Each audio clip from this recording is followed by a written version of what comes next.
ആടാ എങ്ങനെ എന്താ പറഞ്ഞത്? വാരിക്കുഴി വീട്ടിൽ ആനയെ വനത്തിൽ പിടിക്കുന്ന രീതി. അതായത് പണ്ട് ആനയെ പിടിച്ച് മെരുക്കി ഇവിടെ വിൽക്കുമായിരുന്നു.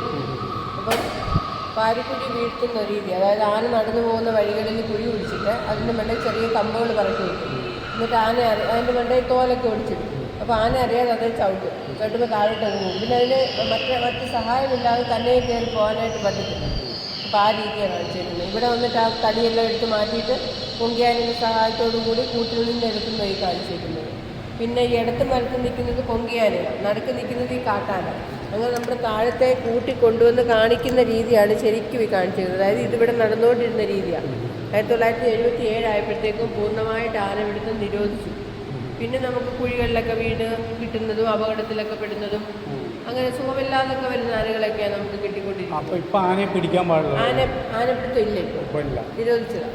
അങ്ങനെയെങ്കിലൊക്കെ അവിചാരിതമായിട്ട് മുറിവേറ്റിട്ട് അങ്ങനെ അസുഖം ബാധിച്ചു. പിന്നെ കുഞ്ഞുങ്ങളെ കിട്ടുന്നത് അമ്മയാനെ ഉപേക്ഷിക്കുന്ന ആനയാണ് നമുക്ക് കിട്ടുന്നത്.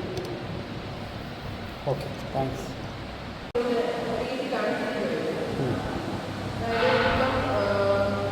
മിഷൻ വാൾ ഉപയോഗിക്കുന്നു ഈ കത്തിക്കൊക്കെ പകരം, ട്രെയിൻ ഉപയോഗിക്കുന്നു ആനയ്ക്ക് പകരം. ഇപ്പോൾ ആനയെ ഉപയോഗിച്ച് ചെയ്യുന്നത് കുട്ടികളെ കാണിക്കാനായിട്ടാണ്. അതുപോലെ വന്യജീവികളിൽ രക്ഷപ്പെടാനായിട്ട് മരത്തിൻ്റെ പണ്ടേൽ ഇങ്ങനെ 7 മാടങ്ങൾ നിർമ്മിച്ച്